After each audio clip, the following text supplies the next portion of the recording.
성공의 특효약은 없다. 행운을 잡기 위해서는 기술이 필요하다. 현명한 사람은 행운이란 우연히 주어지는 것이 아니라 노력에 의해 손에 넣는 것이라는 사실을 잘 안다. 누군가는 행운의 여신의 신전 앞에 눌러앉아 문이 열리기를 끈기 있게 기다리는 사람이 있다. 그러나 현명한 사람은 다르다.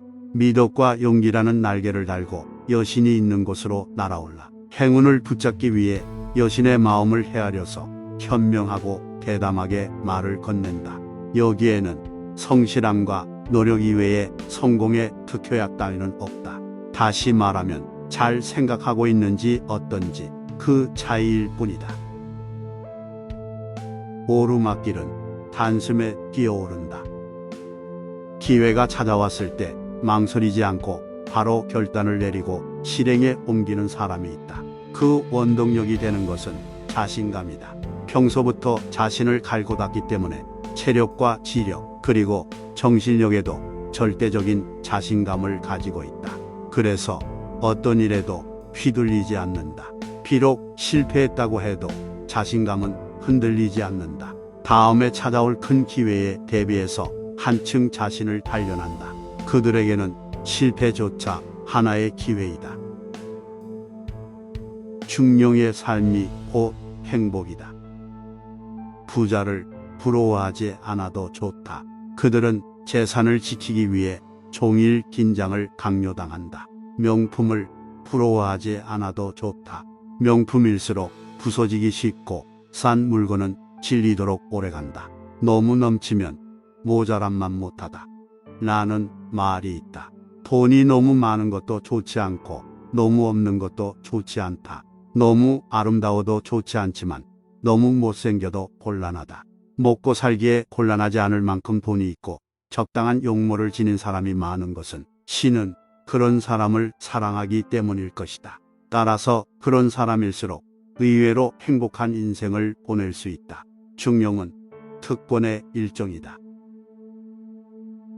자신의 발로 서고 자신의 머리로 생각하라. 지혜롭지 못한 사람은 자신의 판단으로 행동하지 않는다.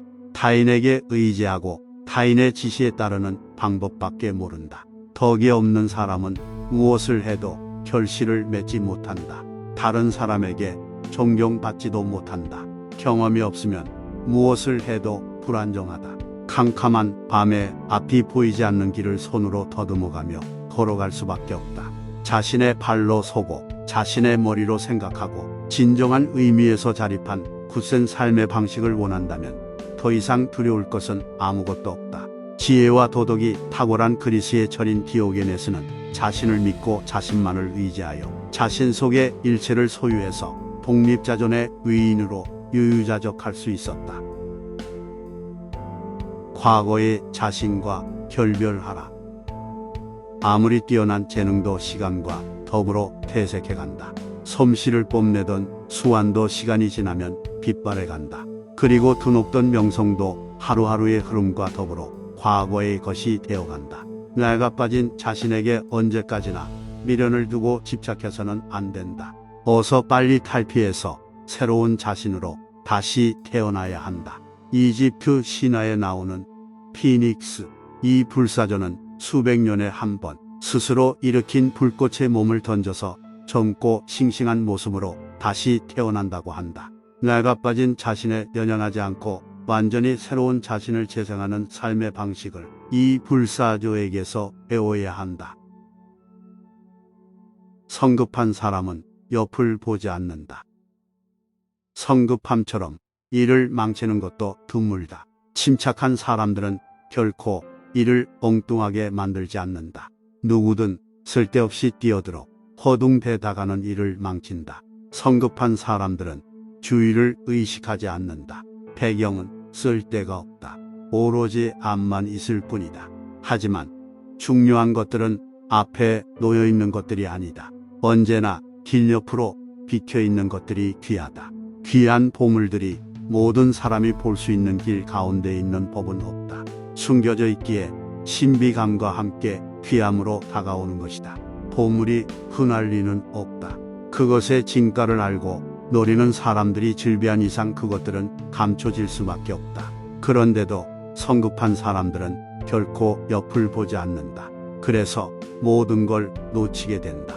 어떤 사람이든 주어진 것들을 적당히 분배해 나눠 쓸 줄 알게 되면 그것들을 몇 배로 즐길 수 있다. 사람들은 늘 다가올 기쁨을 앞서버려 그것을 만날 기회를 잃고 만다. 그는 기쁨이 올 시각을 계산하지 못한 채로 그것을 맞아들일 수가 없게 된다. 그런 성급함으로 모든 것을 잃고 마는 것이다. 인생의 단맛을 즐기는 시간 사용법. 일상생활은 활동과 휴식 두 가지로 나뉜다. 활동 중에서도 노동은 힘들다. 한편 휴식은 즐겁고 쾌적하다. 누구나 즐거운 시간이 줄어드는 것을 싫어한다. 그래서 활동, 노동은 신속하게 하고 휴양이나 즐거움은 느긋함을 기준으로 하는 것이 좋다. 제한된 일생의 시간을 잘 분배해서 사용하는 사람은 시간을 즐기는 법을 아는 사람이다. 인생이라는 여행을 향유하는 세 가지 힌트. 인생이란 평생을 두고 걸어가야 하는 여행이다. 여행이란 본래 즐기기 위한 것이다. 즐겁다라고 느낌으로써 마음은 여유로워지고 몸도 건강해진다. 또 인생이라는 여행은 세대에 따라 즐기는 방법도 다르다. 소년기에서 청년기에 걸쳐서는 이제까지 지혜롭게 삶을 살았던 현인과 대화하는 것도 중요하다. 고전을 가까이 함으로써 자신을 알고 세계를 알게 된다. 장년기에는 여행을 통해 여러 가지 일을 보고 듣는 일에 투자해야 한다. 자기 나라뿐 아니라 다른 여러 나라를 방문해서 새로운 지식을 쌓는 것도 유익하다. 만년은 혼자서 조용히 이제까지를 반추하고 사색하거나 철학과 사상에 잠기는 것이 좋다. 이것이 인생의 마지막 즐거움이다. 모든 것을 손에 넣는 순간 희망은 사라진다. 100% 배가 부를 때까지 먹는 것보다 조금 부족할 때 멈추는 편이 훨씬 좋다는 말이 있다. 모든 것을 손에 넣어버리면 희망은 없어지고 행복 그 자체는 불행이 된다. 행복하다는 것이 그대로 불행하게 느껴지기조차 하는 것이다. 지식도 마찬가지다. 뭔가 더 알고 싶다고 생각하는 것, 자신의 호기심을 자극하는 듯한 것을 남겨두어야 한다. 행복의 진리는 이런 치명적인 불행은 없다.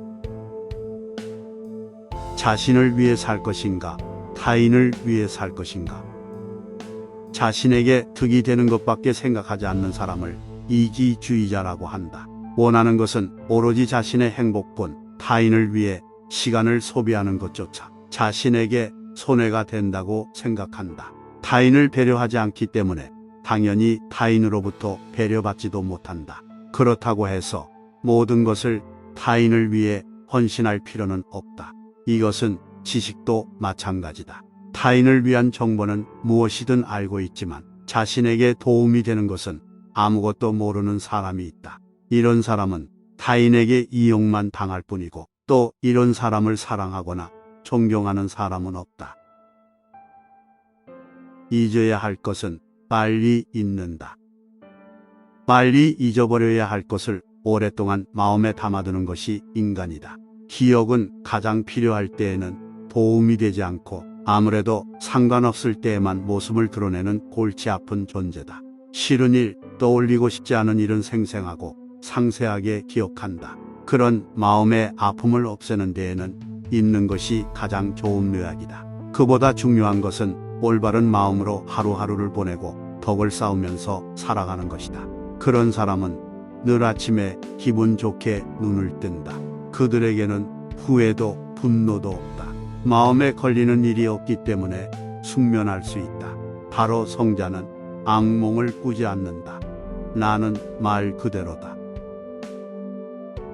열심히 사는데도 결실이 없는 이유. 열심히 노력하는데도 결실을 얻지 못하고 하는 모든 일이 반대의 결과만 초래하는 사람이 있다. 무엇이 나쁜가 하면 여령이 나쁜 것이다. 말하지 않아도 될 말을 하거나 해야 할 말을 잊어버리거나 있어야 할 곳에 없고 없어도 좋은 곳에선 나선다. 요령이 나쁜 것은 그리 간단히 개선할 수 있는 문제가 아니다. 요령 있게 행동하려고 노력하면 노력할수록 스스로 제 무덤을 파거나 한다. 이런 사람은 타인의 행동을 잘 보고 배워서 요령 있는 행동 패턴을 몸에 익혀야 한다. 어떤 경우에도 내 인생을 산다. 자신이 행한 것을 다른 누군가가 호평했다고 해서 바로 의기소침할 필요는 없다. 또 다른 누군가가 인정해 줄지도 모르기 때문이다. 반대로 누군가가 갈채를 보낸다고 해서 바로 의기양양해져서는 안 된다. 보이지 않는 곳에서는 나쁘게 말하는 사람도 있을 것이다. 같은 것이라도 보는 사람에 따라 견해가 다르다. 게다가 사람의 마음은 바뀌기 쉽다. 그날의 기분에 따라 의견이 바뀌기도 하고 감정적으로 발언하는 경우도 있다. 타인의 평가에 대해서 민감하게 반응하는 것은 바보스러운 것이다. 믿어야 하는 것은 자기 자신이다. 중요한 것은 주위의 소음에 휘둘리지 않고 자신이 믿는 길을 당당하게 걸어가는 것이다. 일단 겉모습으로 좋은 인상을 줘라. 외관 겉모습을 꾸미는 것과 체질 내용을 단련하는 것 중에 어느 쪽이 중요한지 물으면 후자라고 답하는 사람이 압도적으로 많을 것이다. 그러나 사물의 본질을 바로 간파할 수 있는 사람은 좀처럼 드물다. 많은 사람은 먼저 사물의 외관부터 판단한다. 왜냐하면 본질은 눈에 보이지 않지만 외관은 눈에 보이기 때문이다. 흔히 사람을 겉모습으로 판단해서는 안 된다 라고 한다. 그러나 가장 중요시되는 판단 재료는 역시 겉모습이다. 체질을 알리고 싶다면 먼저 외관을 깔끔하게 정돈해서 첫인상으로 다른 사람에게 좋은 인상을 준다. 좋은 체질을 어필하는 것은 그 다음이어도 좋다. 소문은 진실과 동떨어지기 쉽다. 귀에 들어오는 모든 정보를 액면 그대로 받아들이는 것은 위험하다. 정보의 대부분은 단순한 간접 정보에 지나지 않기 때문이다. 사실 진실의 내용이 바르게 전달되는 일은 좀처럼 없다. 간접 정보라는 것은 일종의 전원게임과 같다. 사람이 중간에 개입할 때마다 각각의 생각이 뒤섞여서 내용이 미묘하게 변화한다. 색안경을 끼고 보는 사람, 편견을 덧붙이는 사람, 상상을 추구하는 사람, 고의로 왜곡하려는 사람, 다양한 사람을 거쳐서 전달된 정보가 진실과는 정반대의 모습을 하는 경우도 있다. 특히 소문의 대부분은 진실과는 동떨어지기 마련이다. 그것을 전달하는 사람의 생각이나 속내를 읽고 허위나 과장을 간파할 필요가 있다. 명예라는 인생의 리트머스. 명예는 노력 없이 주어지는 것이 아니다. 평소의 근면과 노력을 게을리하지 않고 올바르게 덕을 쌓아야만 비로소 얻을 수 있다. 그렇기 때문에 명성을 얻은 인물은 사람들의 칭찬과 존경을 받는다. 행운은 노력이 없이도 찾아오는 한때의 것이다. 재산도 지위도 영원하지 않다. 그러나 명예는 사후에도 영원히 이어진다. 명예야말로 진정한 지위다.